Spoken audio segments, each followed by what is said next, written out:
Life is a winding road, no telling where it goes. Driving through days and nights, won't stop for traffic lights.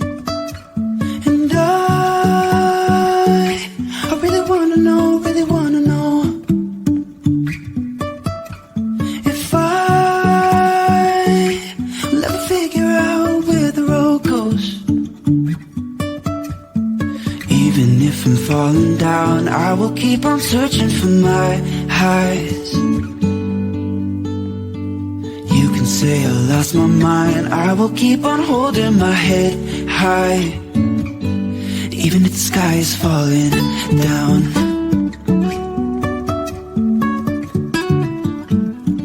All right, and hello everyone. Welcome to another episode of Successfully Chaotic. I am your host, Maria Daniels, and today I've got an amazing guest. Actually, months and months and months in the making at this point. We were talking in the back room that we have rescheduled this so many times, and it's just been crazy. But today's the day. Today's the day where she's going to drop her nuggets of wisdom on you. And if you're reading this title, we actually decided to definitely flip the script, which was what we had originally titled this, because we're not going to talk about that at all today. Another thing we were talking about in the back room is just the fact that we are in season 10 of the podcast right now, and kind of the whole feeling behind that is just this word nourish. And we're not just talking about, nourishing your body with amazing foods, which is so important, but also just nourishing your mind, nourishing your soul, just nourishment inside and out. And I'm going to let my guest jump in and introduce a little bit about herself, and then we're going to get chatting. Absolutely. Thank you so much for having me, Maria. This is aligning exactly as it should. Hi, everyone. My name is Adrienne Irizarry. I'm a holistic women's health practitioner. That's just a fancy way of saying that I help to educate and coach and bring wisdom from East Asian medicine tradition into the modern world so that you know how to meaningfully take care of your body. And this is why this flipping of the script felt so aligned today, because absolutely everything about what I do is to help people live more aligned lives, because true health comes from that alignment. Well, and I love that. And I'll have to have you on my other show too. We'll do a little better at making sure it sticks on the date. But it's called Learn to Speak the Language of Your Body for now, just because it SEO'd well. But it's technically going to be called Body Speaks. But it's very much just kind of about that, the wellness side of my business. And I think it's interesting because when I kind of came up with the word for season 10, I, kind of talked to my team. I'm like, this really just keeps coming to me. And we were like, okay, well, should we move that to the wellness show though? Because it's nourish. And I'm like, no, because I think it's a broader picture. And yes, this show is primarily geared towards entrepreneurs. But as you know, as an entrepreneur, you're typically burning the candle at both ends, even when you really don't want to. You probably quit your 9 to 5, or like in my case it was like a 9 to 9 to to be able to work shorter hours. But then at the beginning I definitely was not working shorter hours. Yeah. And there's been moments in between where it's kind of like it ebbs and flows, right? There's times where you have to give more than you technically want to give at that moment if you're starting something new or new project or whatever. But that shouldn't be the norm. And I think that's something I wanted us to chat about today, because I know obviously you're an entrepreneur, and it is almost this expectation that's kind of out there. Nobody really says it, but it's, well, I guess some people do, that whole like hustle and grind culture. But it's kind of expected that you just become like this martyr to your business, and it gets to the point that it becomes so much that you can't keep up, and you start questioning, or I have questioned different parts of my journey, like, why did I do this? Like, what did I do? And it shouldn't feel like that. Yes, 100%. I know that coming from that W-2 environment, that was one of the things that I was actually hoping was going to change a little bit when I made this transition, because I was working a 9 to 9 just like you were, and it was taking a toll on my health. It was taking all of the facets of my health, my relationships around me. Like, it was just so hard to maintain that cadence. And one of the things that as an entrepreneur now, I actually have a class where I teach other people. It's called Cycle Productivity Secrets. And one of the things as female entrepreneurs, and I'm talking about assigned at birth, right? Regardless of how people perform their identity, assigned at birth female, we have hormonal changes that affect that grind too. Yeah. So, that whole grind, live in spring and summer energy all the time is the expectations of our culture. There's this unspoken, sometimes spoken, but usually unspoken expectation that in order to be successful, you have to work like a man. But they maintain their hormonal cadence in a 24-hour window. We wake up every day of our cycle and we're in a different place hormonally, and that affects our productivity. It affects the strengths that our brain has. It affects the way that we show up for work every day. You're probably a couple days out from your bleed, or you're in the early days of your bleed, and you don't have that kind of energy. But you do have this beautiful gifting of being able to sit and write blogs and write social media posts. And maybe this is where you do most of your writing for the entire month. But then, closer to ovulation, this is where you're doing your podcasting and you're teaching your courses and you're giving presentations and you're doing your networking, because you are hardwired to be shiny and bright and extroverted and wanting to talk to people. You have planning tasks that you're really good at in your luteal phase. Every phase of your cycle gives you gifts, and you can be a powerhouse and super productive if you're working with the flow of that rather than against it. And it makes you a lot less tired and sick. I love that you brought that up, because that's kind of something that I love chatting about. And I know on my wellness side, we talk a lot about even like seed cycling and all these things, but because that's a really easy way to kind of help work with your cycles. And people that are coming into it on that level, it's like it's their first experience with realizing, again, they always knew they had this like, ever moving cycle, but really never thought about it the way that you just kind of laid that out. And I love that you said that, because it's so true. And then you add some other little things onto that. Like, I have ADHD. I did not know until my late 30s. I'm in my 40s now, but did not know that as a whole other layer of spiciness to all of that. Yeah. that, I have to really work with, it's kind of a joke. I'm like, I have a good brain day. I'm having a good brain day, or like, I'm not having a good brain day. So, all of that kind of goes together. And, you could sit and go, oh, I have this issue here and I can't do ABC. Mm-hmm. Or you can say, you know what, right now is a time where I'm going to be highly creative, or right now is a time that I'm not going to be as creative, and to do more kind of like task related things. And I kind of know that within myself now, depending on kind of where I'm at. But I think it's important to kind of figure it out for yourself, like, how do you best work? And I think that's the point. That's how you really start to nourish yourself, is figuring out, well, first of all, what do you need? What does your body need? What does your brain need? What do you need to be able to complete what you're wanting to complete?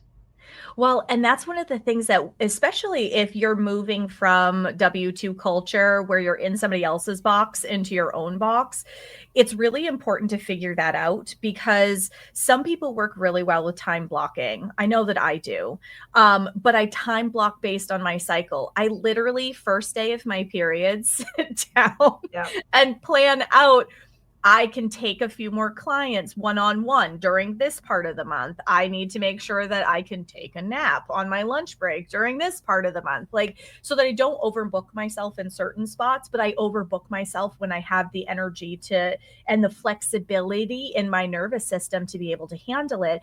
And it's a very different way of thinking about it than when you're working in somebody else's box, which is based off of that 24-hour male hormone pattern. You're expected to come in, do the same thing day in and day out. School is kind of like that for kids too. And when you're working through the fact that your body isn't different, it is different and isn't showing up the same way every single day, whether that's hormonally, whether that's because of ADHD. I've got 3 of them in my house. So I'm very familiar with that. And some days, like, just the ability to focus on a singular task is there, and some days it's not. And none of that is bad. And I think that's the part to emphasize is we can tell ourselves, because we're locked in our head with that inner critic, and we can say some really nasty things to ourselves if we're not feeling like we're being as productive as we should be. Like, why can't you get this done? Just get off your ass and go do it, Adrienne. Like, we can say all these things, and that really like takes a big toll on the way our body shows up for us. Instead of, again, flipping that script and looking at it from a body-centric place. And this is why people are so burnt out, and why a lot of entrepreneurs go out of business in the first 5 years, because they work really hard. They burn the candle, like you said, at both ends. They push. It takes at least 6 months to get that marketing ball rolling down the hill when you're starting a brand new project. But at that point, like, you need income, right? You're so focused on that part that you make yourself sick, and you work yourself into a really scary place for some people. I work with a lot of people who get sick doing it that way. And instead of working in a more body-centric kind of way, where you actually don't work quite as hard as your ego mind might tell you you're supposed to, but you're equally, if not more so, productive, because you're able to maintain your health the whole way through, and your body doesn't shut you down and say, you need to take a sick day today because you haven't been taking care of me, friend. Absolutely. Well, and I think there's a lot of people that probably are like, oh, I've been there, because I say it all the time that you either rest or your body's going to choose it for you, because it needs that rest. And if you're not giving it, you're going to get rest, whether you like it or not, but it's probably not going to be the kind that you would have chosen, because you're going to get sick. You're going to feel like crap. And I've done it. I know better, and I've still done it. Because, that's another thing. Just because you know doesn't necessarily mean you don't sometimes negotiate with yourself. Who negotiates with us better than us, right? I can't negotiate with myself like nobody's business. So, I mean, I think it is important to kind of understand those things, though. And I love that you said that you even time block around your cycle. I have never done that, but I think I'm going to try that, because I do a whole lot of other things. I've never even considered time blocking around my cycle. So you've inspired me to try that, because it's so true. Because it is one of those things that you can look at, your cycle and say, okay, well, I'm going to have more energy here, I'm going to have less here. It makes sense to kind of, spread out your tasks that you need to do and appointments that you need to do throughout that. Right now, one of the things that I do when I'm kind of making my schedule is I look at what else I have that given week, because I know that if there's some high energy things, it's going to like suck me dry. I try to not have too many things, the rest of that week, because, as a entrepreneur, we're kind of expected to kind of always be on, right? We're always on. As a podcast, we're always on, And I always say I am a very extroverted introvert, but I must have my introverted time. And when I do, it's like lights off. It's like, don't call me, don't talk to me. I'm not going to answer you. I love you from afar, but go away. That's I have to unplug. I'm not going to be able to talk to you anymore. If I have to do a whole lot of like speaking and stuff like for a few days, you can't talk to me for a while after that. That's just how I was going to say, sister speaks for me. I joke that I am an introvert masquerading as an extrovert. And because when we were looking at things from a cyclical place, there are certain times of the month where you are more extroverted and times where you are more introverted. So regardless of whether you identify as an introvert or an extrovert, you're going to have certain qualities kind of amplified for you at one time or the other. So as an introvert, when I get to the more introverted part of my cycle, I feel like a hermit. I'm like, leave me alone. I don't talk to me. Maybe just let me stay in my quiet hole over here. Yeah. I get some of my best writing done. I feel very creative, and all of that introspection and like deep quality work comes from me and comes forth from me during that time frame. But I don't have the energy to what I tell my family people and stuff. Like I can't do it.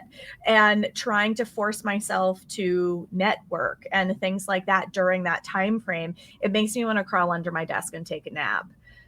Yeah. Well, I think we are twin flames on that, because I'm 100% the same way. That's usually, you could probably look at my phone and be like, okay, I could tell where you were at in your cycle right here, because they'll be like all missed calls, nothing but missed calls. Yep. And it's just how it is. I do the bare minimum on peopling during that time. And it's just, and people that know me, they kind of know that. It's like, oh, okay, well, she's kind of gone to her dark moment. But, I think it's a must. Again, it's learning, how do you work? It's not even like a right or a wrong thing. It's more like, okay, well, I know I work best because if I have to try to push myself through it, because I've had to do it, right?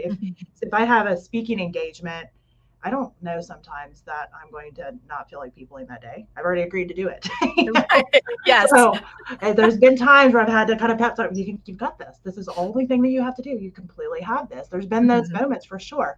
And, but it completely wipes me way more when I have to push through it. So if I'm trying to nourish myself, I'm trying to nourish my mind, I'm trying to nourish my body, I'm trying to nourish me emotionally, like everything, right? Then I want to work with how I need to work, right? And I think that's the thing. It's getting to know yourself on such an intimate level that you know how you work best, because that is the best for you and for your business. And I think that's actually one of the really beautiful things about being an entrepreneur is you have the ability, and we don't look at it that way, right? Again, it's all about the grind and the success of the grind, right? Well, as an entrepreneur, you have this unique opportunity to actually get to know yourself in a very different way, because when you show up in your work authentically and vulnerably and in a real kind of way, you actually put your best products forward. You have the most success in the work that you're doing. And then it goes from being work to being a passion. Yeah, absolutely. Well, and I think that is the key. I think most of us start a business because of that passion, and I always say we always start a business for the one or two things that we do amazingly, and then we figure out really, really quickly all the things that we do not do amazingly, right? We figure out all the things that go along with starting a business. Like, wait, I also have to do this and this and this and this, and we hate those things, And at the beginning, people typically don't have, the cash flow to be able to hire in all those things that we don't want to be doing. So usually that's usually where a lot of business owners finally get that aha, like, okay, this is not the passion project I thought it was going to be. But it can be. Again, you may have to do some things for a while. There may be some things you have to do for a long while, but if you kind of make it more of the things you love and work within how you best work, I think that is really how you start to kind of change the trajectory of having your business be something that you kind of get to the point of dreading. Because there's been moments I have more than one business, more moments in each of my businesses where I did question. I'm like, did I make a mistake? Is this something that I should have started? Because there are moments where you feel like it's taking more than you have to give. I always say it's like parenting, because you have kids too. So it's like parenting, right? So it's like you have this like brand new cute little baby, like, oh my gosh, it's so cute, and you're so excited about it, and it's so cute, and then it doesn't sleep, and then it barfs all over you all the time, and you're exhausted and never getting sleep, and and finally you kind of get through that phase, and then they're into everything all the time. You feel like you can't keep up, and then you finally kind of get to like the younger kid years, and then they're still got that, they're kind of cute, still cute, but they're pretty self-sufficient. They're potty trained. They can kind of do their own thing a little bit, and you can actually shower and take a nap sometimes. So you get to, and you're like, okay, but then you get to the teenage years, and that's what I found with my businesses is that you go through these same cycles almost because you are, every time you think that you've kind of got it figured out, you're in another phase, and and that's okay. It's not bad. It's just another phase, but it's always something that you can learn from it. And one of the things that I have learned from each of the phases is, number one, there's always going to be phases. There are always going to be things that's outside of my control too. And, I think that learning not only how your business works well, but also learning those things that don't work well, right? That aren't working well for whatever reason, and that aren't nourishing your business, aren't nourishing you, are actually pulling from you, and identifying those. And I like to call them kind of like the drainers and the drivers, and I think that's how you kind of figure out what is best for you to be focusing on. Like the nourishing things would be kind of the drivers, right? The things that are not nourishing you would be like the things that are like drain, they're like sucking the life from you. And there should be more of the things driving you. Absolutely. Absolutely. And that's where, as an entrepreneur, you can make those decisions. I like talking about it from the angle of my business, like being able to tap into your body wisdom.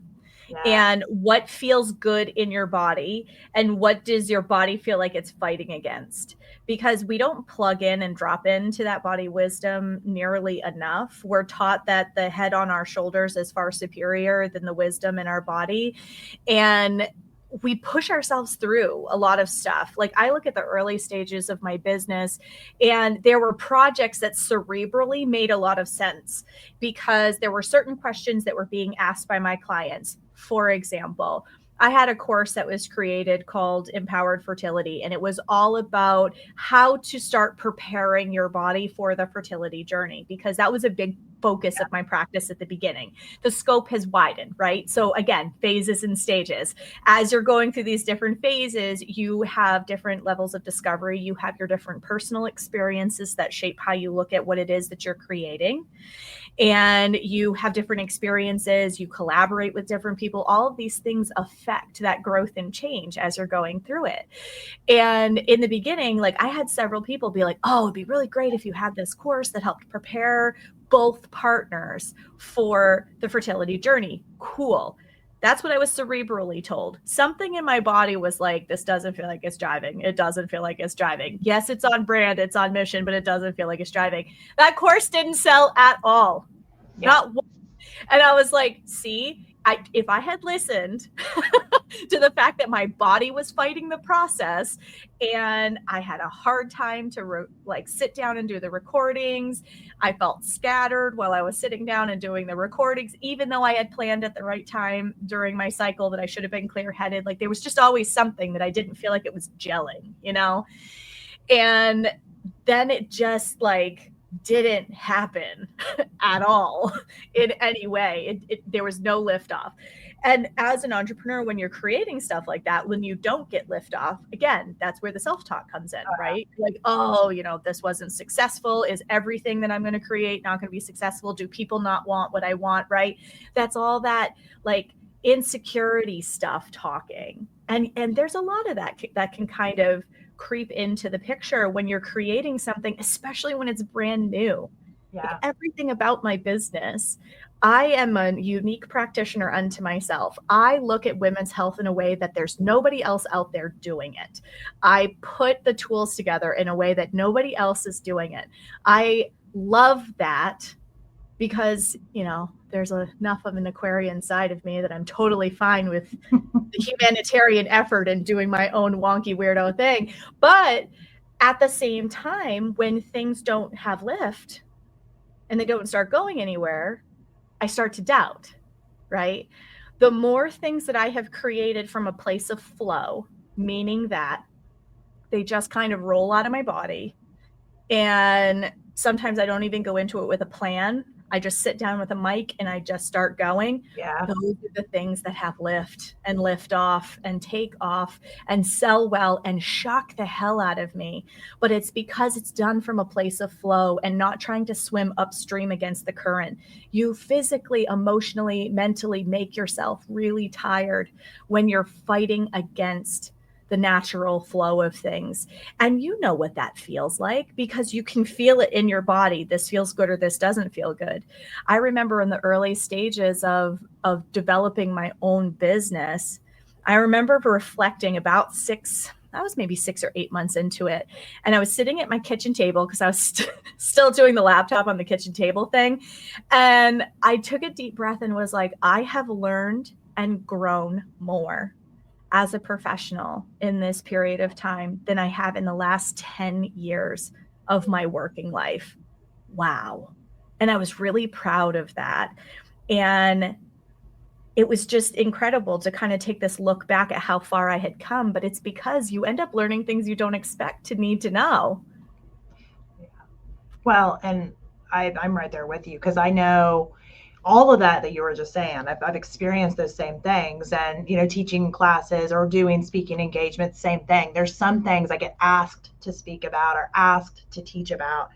And it's not that I can't teach on them. I know them. It's whatever. It's the same thing. It's like, for whatever reason, it's so much harder to do those. And they just never do as well as the things that just roll out, right? The things that I could talk about forever, the things that I'm super uber passionate about that you can't shut me up about. ADHD podcaster here, blah, blah, blah, blah.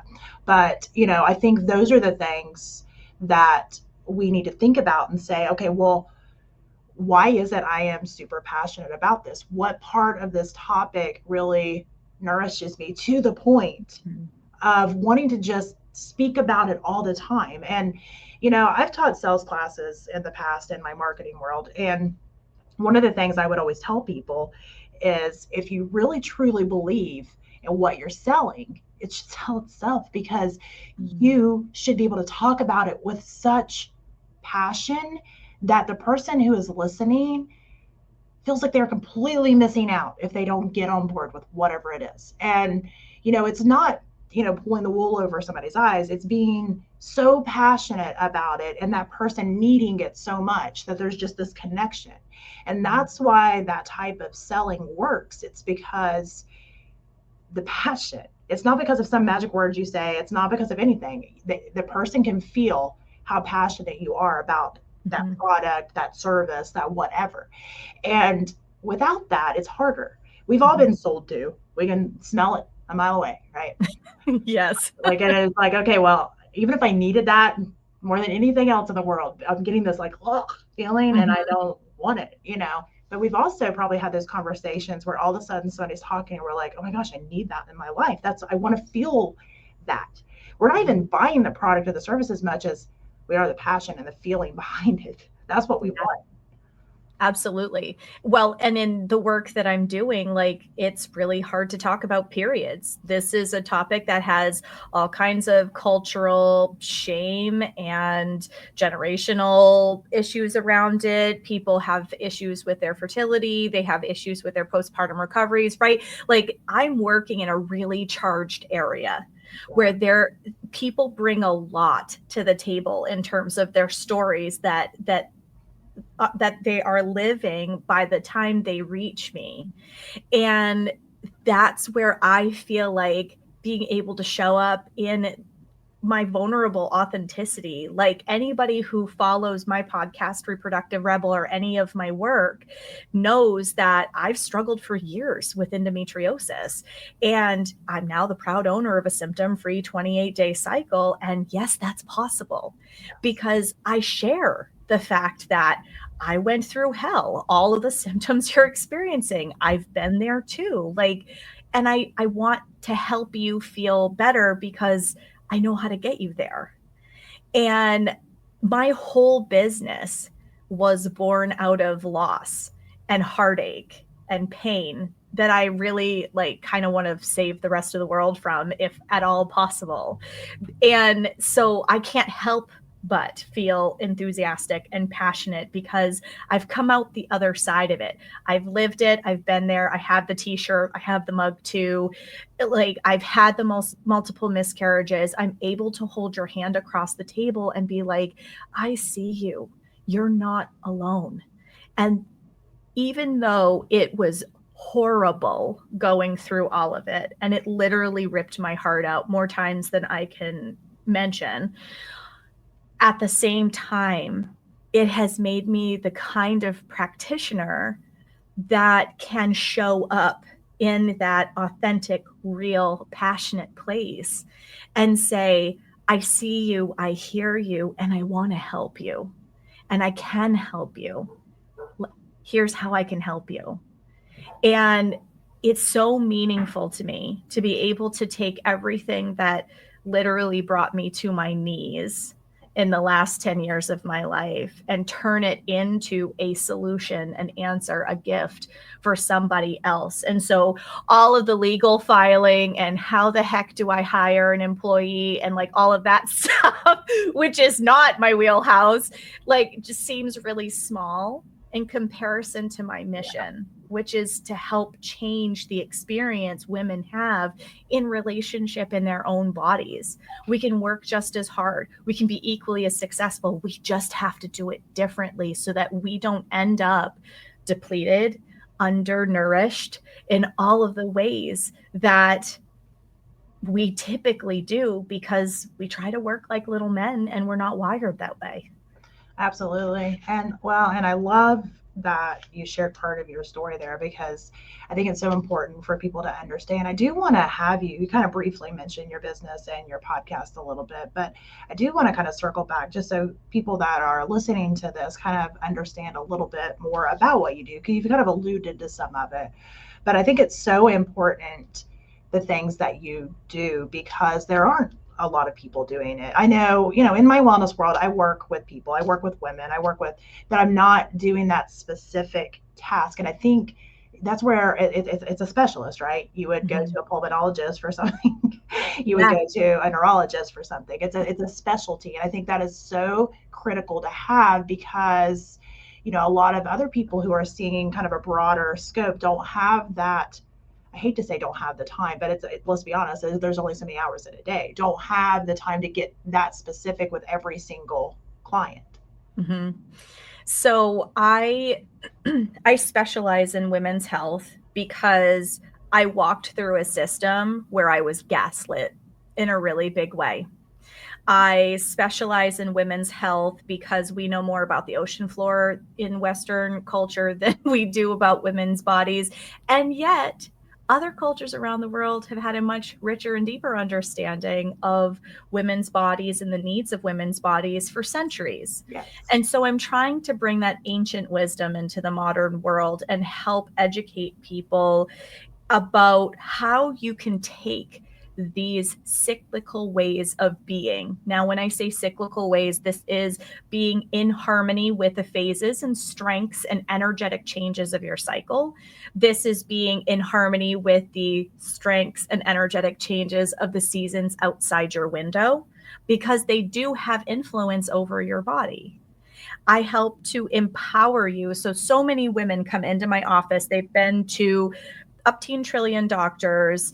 The doctors are like, oh, your labs are fine. You're fine. I don't find anything wrong with you, but they're still experiencing symptoms.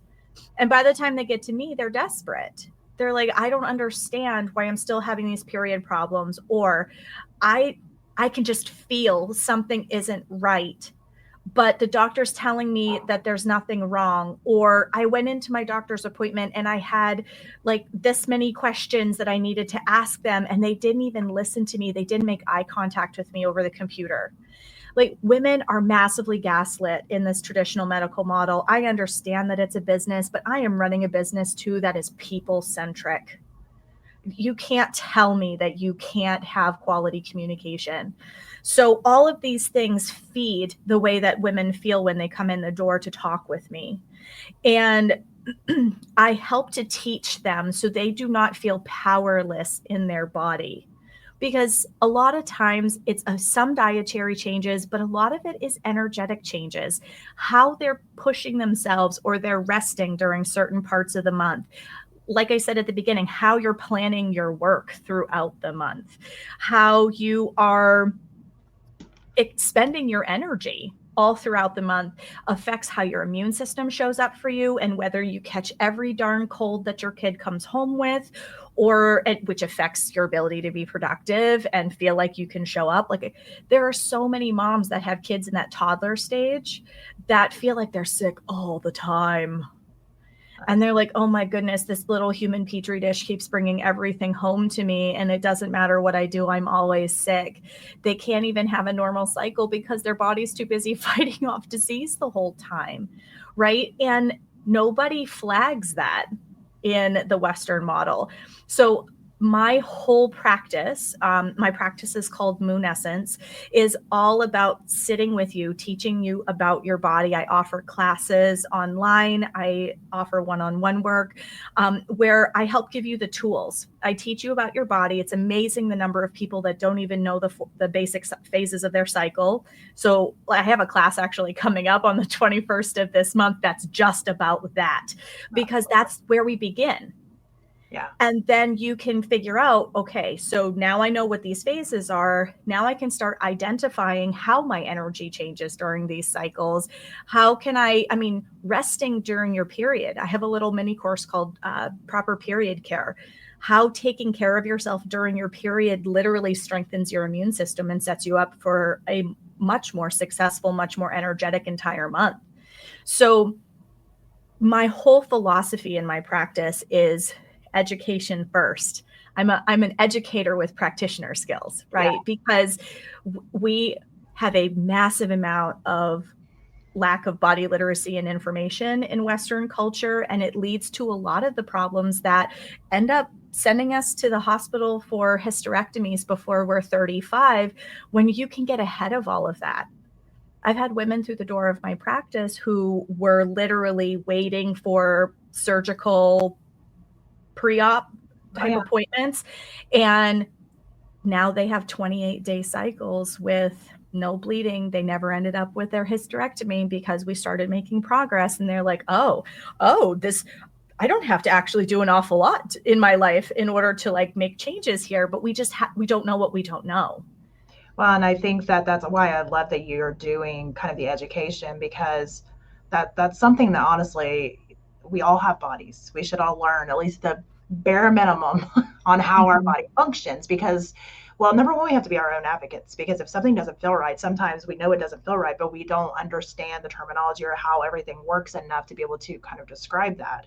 And, you mentioned earlier about, people coming to you when they've kind of been doctor, doctor, doctor. And I feel that in my soul on a patient side and on a practitioner side, just because like that's when I get people too, and it's unfortunate. I even work with a couple of doctors and see people in their office, and it's the same thing. Like these doctors are naturopathic and they get it at the end. Like there's nothing else we can do for you. So they end up getting, through our door. And it's an interesting but yet sad way of looking at things kind of in this country specifically, because I have friends that are not in this country, that it's kind of a different experience for them, that, it's looked at natural first, and when that doesn't work anymore, or it's like a major emergency issue, then, we're kind of looking at these other things. And here it's kind of like reversed. It's reversed that, it's a pill for this and a pill for that and a pill for this. I'm sure you see that too. By the time I get them,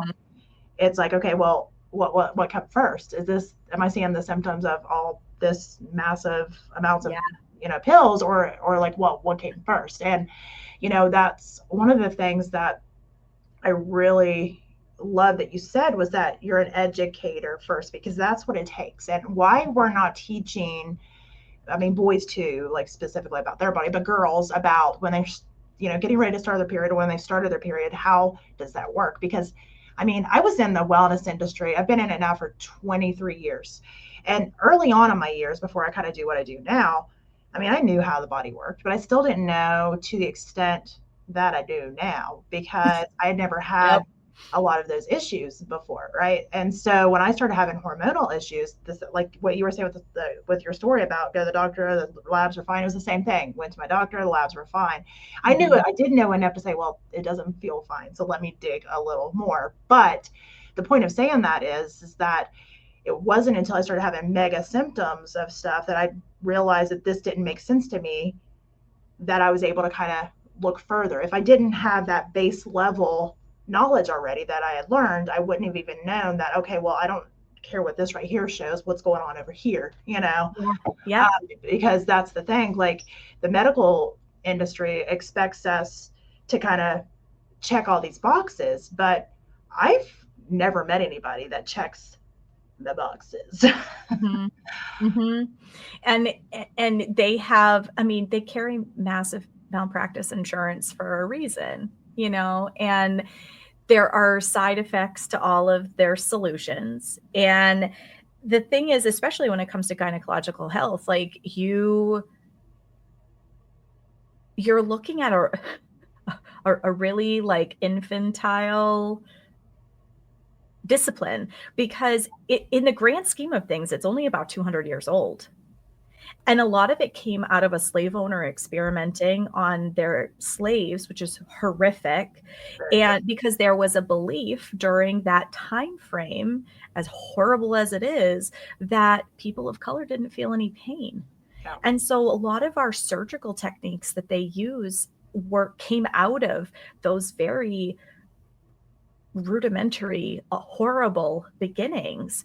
And so all that Western medicine can offer is hormones and surgery. Now, if I'm having an ectopic pregnancy, I want a super skilled OBGYN who can save my life. Just make it happen. Exactly. Right. But there are so many stops on that bus. And people don't even know that they have options. They just feel really hopeless and helpless because all their doctor offers them is surgery and hormones.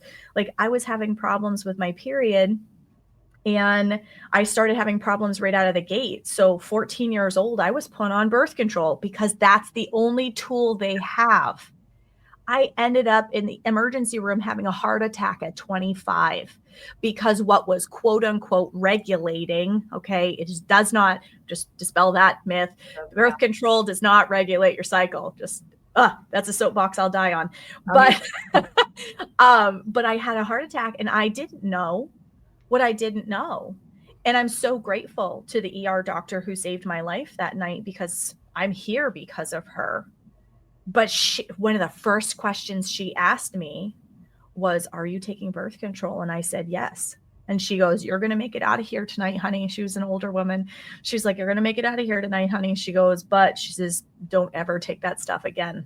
Yeah. So then further on down the road, when I was having secondary infertility challenges with my husband, here I am going, now what?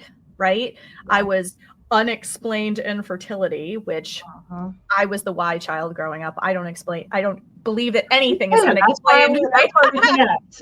So I'm like, I don't believe you for a second. But all they offered me was IVF with ICSI. Yep. And IVF is so hormone drug driven.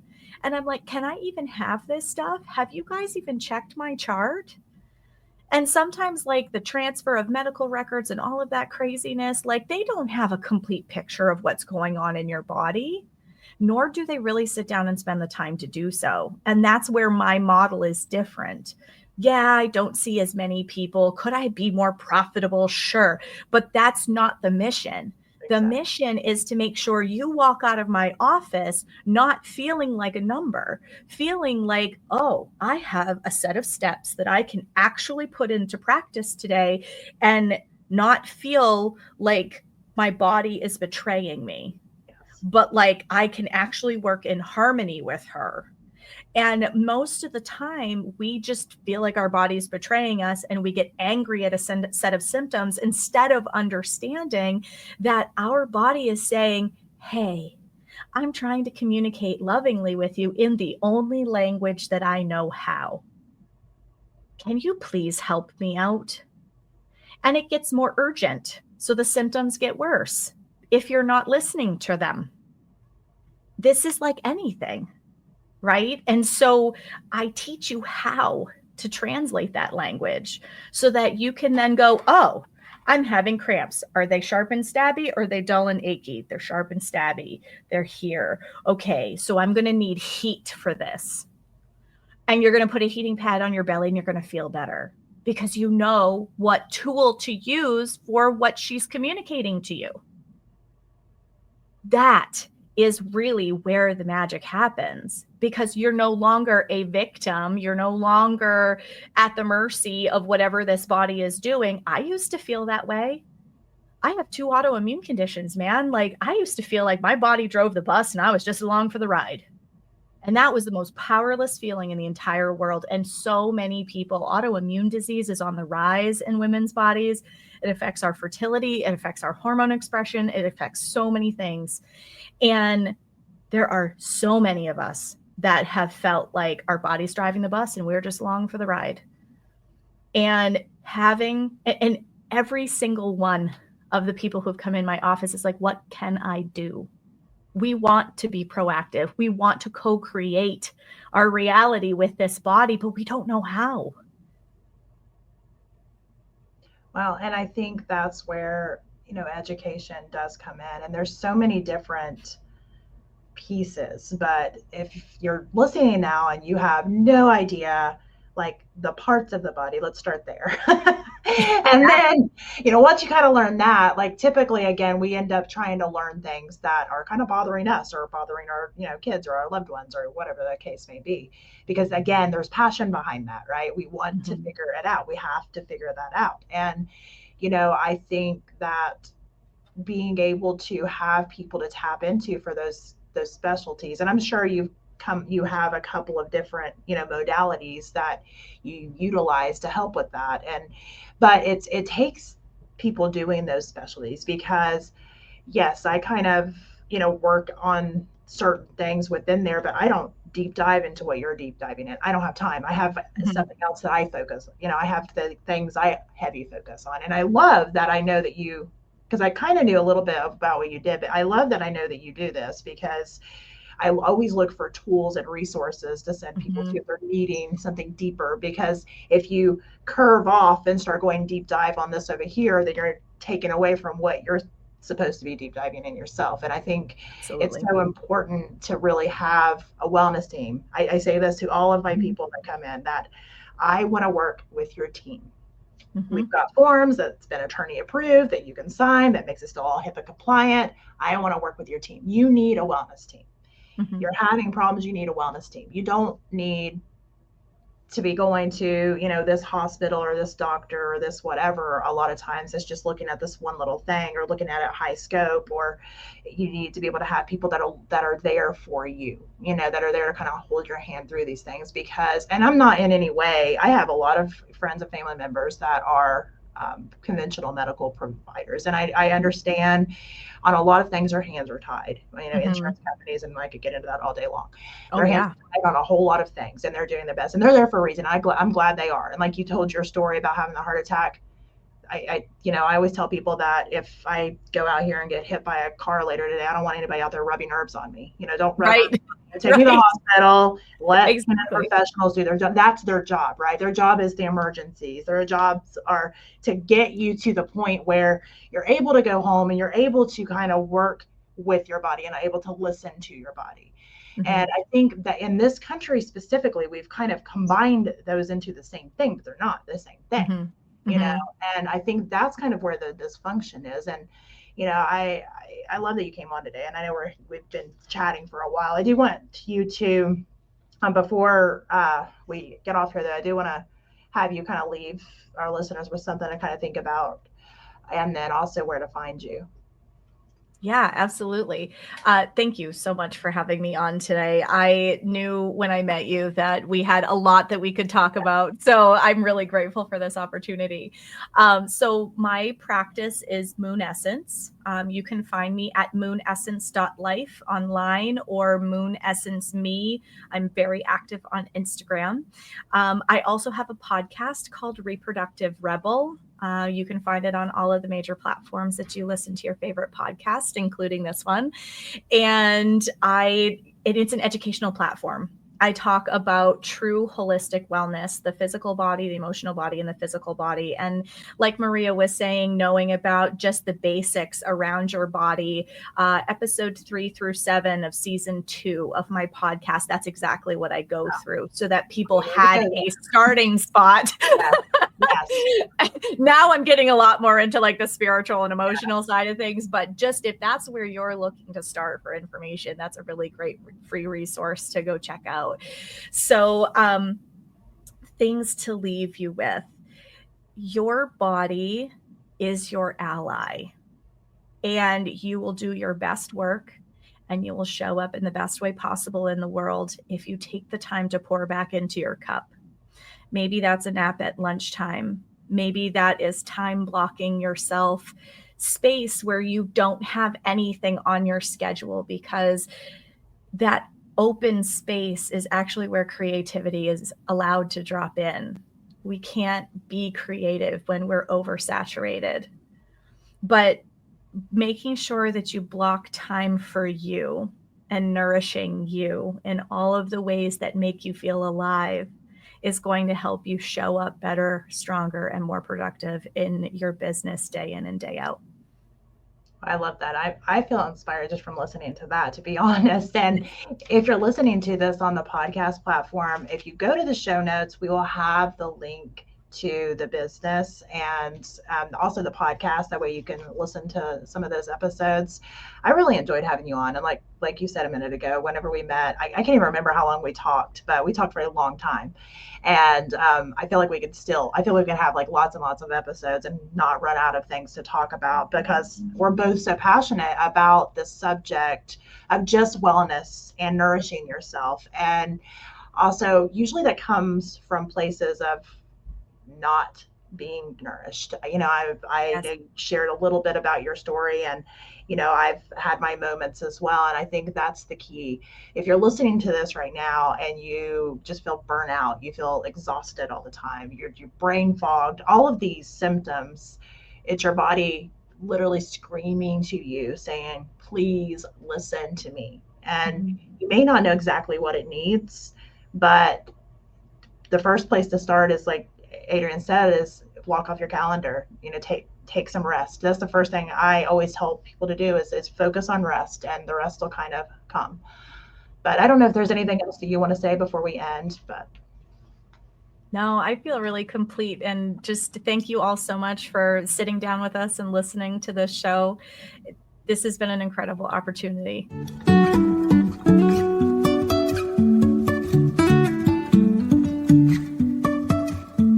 Life is a winding road, no telling where it goes.